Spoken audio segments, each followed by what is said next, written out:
I'm here today with my dear friend Susan Giacobazzi, and she is a Clifton StrengthsFinder coach.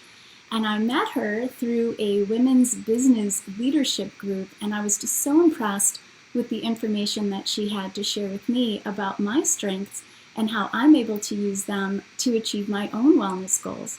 So before Susan comes on, I'll just tell you my personal story. So I took the Clifton StrengthsFinder test for doTERRA, really. doTERRA was encouraging us to take the test to see how our strengths can help influence our doTERRA business. And one of my top strengths is achiever. And you might think that that means something pretty fabulous, but it doesn't. It just means I work like a dog. I mean, I work when I get up in the morning all the way till I go to bed at night. I just don't even know when to stop sometimes. And that can actually be quite detrimental to my health and well-being. And so once I talked to Susan about that, I understood that I had to develop some strategies to keep myself in check. For instance, achievers are hard to reward themselves when they've done something good or they've achieved a goal. And I told Susan the other day, I actually had to look up on the internet to see what kinds of things would be appropriate for me to reward myself with. And ultimately I decided if I could do Pilates in my bedroom 6 days a week, that I would allow myself to go for a bike ride and get a chai tea at my favorite bakery, Parent on St. Lawrence. So there's a little plug. It's really good. So I'm going to go ahead and introduce Susan. So Susan, why don't you say hi, and why don't you let us know a definition of Clifton StrengthsFinder? Sure. Thanks, Wendy. I'm super excited to be here. I love working with you, and our brains always fire off constantly. We both have ideation in the Clifton Strengths assessment in our top 5. And Clifton Strengths is an assessment tool that I use. Maybe you've used others. People are familiar with Myers-Briggs or DISC or something they've done at work or at school. I love Clifton Strengths because it gives you a list of, out of the 34 themes that all human beings have, Clifton Strengths give you what are your top 5 themes. And actually it can give you the entire list all the way down to 34. And so it points out what are your natural talents that make you unique. There's actually a 1 in 33 million chance that you have the same top 5 in the same order as someone else. Wow, that's amazing. So we really are very unique in how we handle our lives and problems and how we celebrate who we are and maybe how we don't celebrate who we are. Absolutely. So I have my dear friend Julie on the phone call today, and Julie has provided us with her Clifton strengths, and she very graciously let us do this, and we thought we would go through them and see how we can apply her strengths to some just general health and wellness goals. So do you have that list with you, or do you need me to read that for you, Susan? I do. Okay. I have Julie, and I'm having fun doing this one because it's so different from me, for example, and so how I maintain my healthy lifestyle is different than how Julie is going to maintain hers because our strengths are so different. Our natural talents are so different from each other. And I have a feeling both of us have been beating ourselves up over not being like the other person. And so that's what I love about this. Do you want me to go ahead? And yeah, I love that. And then let's kind of pop back and forth with Julie, and let's see if she thinks that we're on the right track. Okay, good. So Julie has first responsibility, which is a pretty self-explanatory title for that personality theme. Just in that a responsibility person tends to put a lot on their plate and also follows through with what they say, almost to a detriment. I hear that over and over again with people who have responsibility in their top 5 listed strengths. So when I'm thinking about a healthy lifestyle and maintaining it, or perhaps a program, then that person can maybe get stuck in, I'm following this because I said I would follow it, and not necessarily because of that it makes sense or how it feels in their body or that sort of thing, that they might be overriding some of that listening to their own body and so on, and that they're just doing it because they said so. Right. So they have an emotional attachment to that commitment that they made. Yeah, to the commitment itself instead of even the content of the commitment. And the other thing with responsibility is that oftentimes we have lots of responsibilities. You feel responsible at work, and so you spend a lot of hours at work and maybe forgetting to take care of yourself. you have responsibilities at home, and so you're doing that instead of taking care of yourself. So that's the other thing that can get in the way. Having said that, though, this is a great talent to have because it makes you follow through. And once you do hone in on a good plan, responsibility will help you show up every day. And I love that. I think that's so important to recognize that your strengths have positive benefits and negative benefits. And they can really work against you sometimes. And I love the word that you used yesterday when we spoke, roadblocks. You can actually use your strengths to create a roadblock towards your success. So what you and I want to do is work together to help people find success, to acknowledge that there is the potential for a roadblock, but to actually open the door and move through to that success. Julie, does that sound like something you might have thought before, or some way of thinking that you were curious about? I'd be happy to hear your comments as we go. So then there was another one that I thought was really interesting, and she had harmony. Mm-hmm. And I've spoken with a lot of women who want to do a cleanse or a meal plan, and they're actually nervous about committing to it because their partner doesn't want to eat the same way that they want to eat. And so they end up compromising their health and wellness for another person. And I can see that Julie has harmony. And was there another one? Oh, relator. Is that the other one that we were talking about?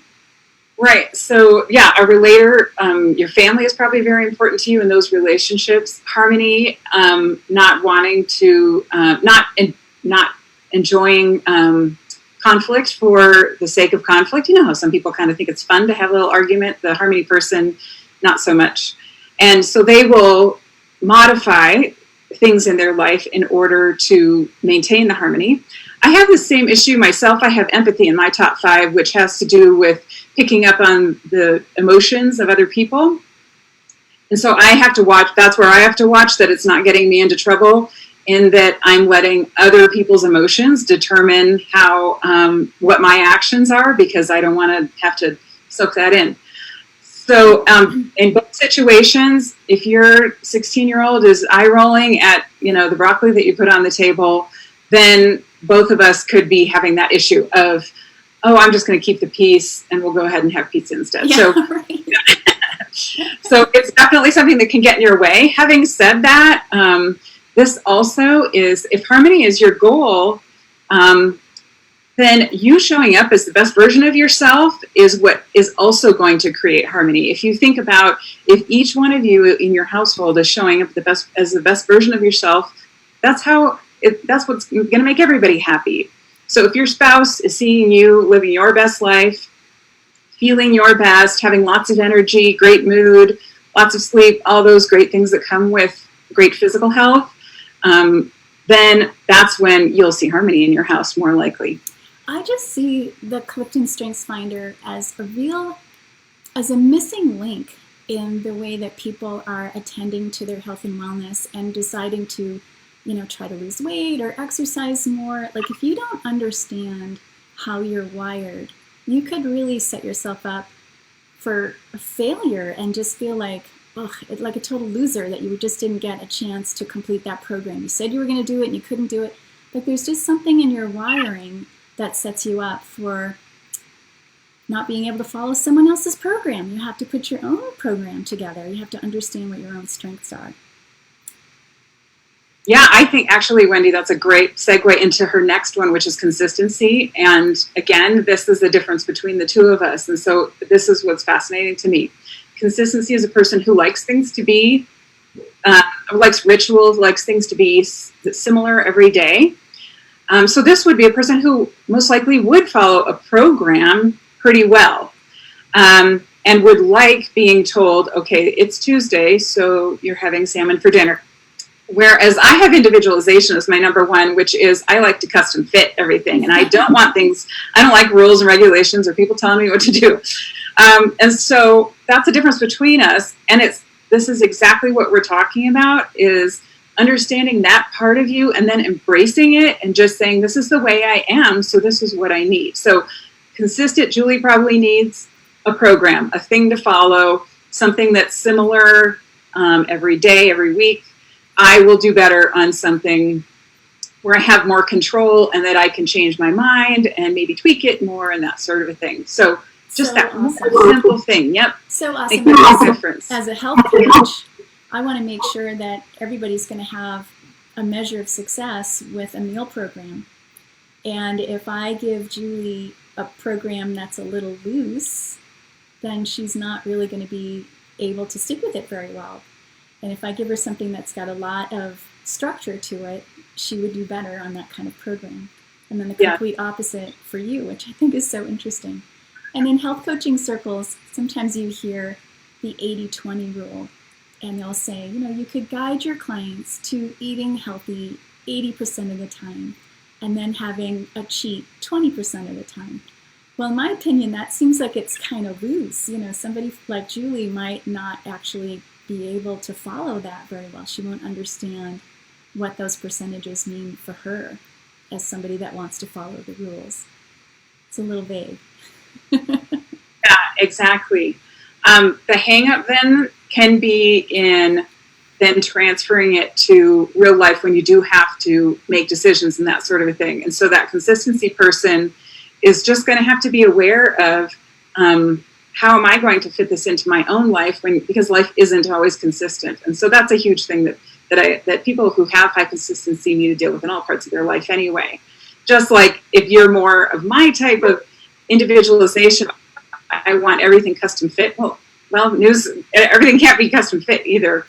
And so oftentimes that's what I'm having to deal with is, okay, sometimes I need to follow the rules and follow the protocol because it's known to work or that sort of thing. So there's a place for both. For both, right? Exactly. And I was just thinking that we want to try to offer an opportunity for as many people as want to be able to have time with the both of us to go through their strengths. So I put together a little slide. So let's see if I can find that.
That'll be super fun because we can do exactly what we're doing right now with Julie's profile and the things I mentioned about my own profile and what you've mentioned about your achiever and so on. Then every person will get a custom fit. Speaking of custom fitting, it's my favorite part is that we get to talk about you and we get to talk about how your strengths are impacting your own journey and how you can use that information. And you and I just love to riff off of each other and so we'll have a great time. That will be fun. And also, the bonus I always see when people are hearing about someone else's is that it will set something off in your brain of, oh, that's just like, that's got to be my husband has got to have that, or my son must have that, and that sort of thing. So it's a really fun time to be able to talk about that and how then to apply it. It's not just a fun test to do out of a magazine, but something that's going to apply in my life. It sure does. It sure does. And I love your number one wicked simple tip for our listeners, and I'll just read it so I don't make a mistake. But in order to achieve anything you want, you told me, embrace who you naturally are. None of us are everything. Learn how to love you and operate and stop beating yourself up for not being someone else. So just embrace who you are. And I was going to ask you, what is the most common concern that clients share with you? I would say that's exactly it. I named my business Love Your Five because those top 5 words, they're just words, but that's who you are. It's what you're on this earth to do. It's what's fabulous about you. It's what people love about you, what they enjoy being around. At work, what they're looking for from you. And it amazes me how often people don't embrace that, didn't recognize it, aren't using it in their lives. That's what happened to me, for sure. I was trying to be this detail-oriented, consistent person, right? And disciplined and so on. And then as soon as I took this test and realized that's not me at all, and it's not what I'm here for, I have this empathy, warm, fuzzy, messy stuff that's much more me. And so as soon as I embraced that, and it has then helped me down my career path, it has absolutely helped me on my health journey and so on. And so that's what I recognized as soon as I started giving this assessment to people, is that people were saying, oh, that's terrible that I'm that way, and not just loving it and going with it. Because when you're using it as often as possible in all parts of your life, that's when people are feeling that state of flow so often in their lives, when they are enjoying even the things that used to be not so fun. Work is fun. You know, your personal life is a lot more fun, your relationships and so on, because you're being your natural self instead of beating yourself up over what you're not, right? Right. So I love that. So you're talking about going with the flow of your life. And so many people that I see just kind of buck up against that. They sort of fight their weight. They fight the fact that they're not getting enough exercise. You know, there's so many things that they're not doing. And when you do your Clifton StrengthsFinder test, you see all of the things that you are doing and all of the things that you're capable of doing. So what we want to do is be able to apply those Clifton strengths to your health and wellness and customize a program that'll work just for you. And so if you're having problems fitting exercise into your life, or maybe you're binge eating, or you just can't stop eating sugar, or you want to lose some weight, you know, whatever your goals are, we can work with your strengths and put together a really tasty little program for you. So I was telling Susan that as an achiever, I was a fitness instructor, and I would work morning, noon, and night. I was doing about 15 classes a week until my body was just starting to give out. And now that I'm not doing it for work, it's really hard for me to work out. It's hard for me to get my workouts in. And so the achiever in me loves a checklist. I will write things down on my list that I've already done so I can check them off. That is classic achiever right there. Yeah. So what I did is I wrote down a couple of sequences of Pilates exercises, and I told myself I don't have to do all of them, but I can do this little section of exercises, or maybe these 5 or 6 exercises. And so I'm spending, 15 minutes at a time getting the exercises done. And it suits my schedule, gets me away from the computer, and I roll around on the floor a little bit, and I just feel so much better afterwards. And I can feel that my strength is better, my waistline is slimmer. So it really has worked for me in that capacity. So that's what we're talking about, trying to find a way to take these notions, like what you need to do to be healthy and lose weight, but actually fit them into your personality. Does that sound like a good plan? I think so. So, excuse me. So what we're going to do is we have that class planned for September 15th. Now, if you have not taken, can you see Tinkerbell in the back? If you have not taken the Clifton StrengthsFinder test, then we encourage you to do that. And Susan has graciously offered to give you a 15-minute free consult in order to help you get organized. So go ahead and go through that link that I had up on the slide a minute ago. I'll pull that back up, and then you'll get a couple of emails, and one of them will be an invitation to meet with Susan for a 15-minute free consultation. I want to thank you so much for being here with me today. It's always fun to do these. There's always a little technical arm wrestle that I have to do, so thank you for your patience. That's how it goes these days. Oh, it sure does. Thank you, COVID. The big COVID, right? I want to thank Susan and everybody on the call, and please let me know if there's anything I can do for you. Lots of love, and take really good care of yourself, and we'll talk to you soon.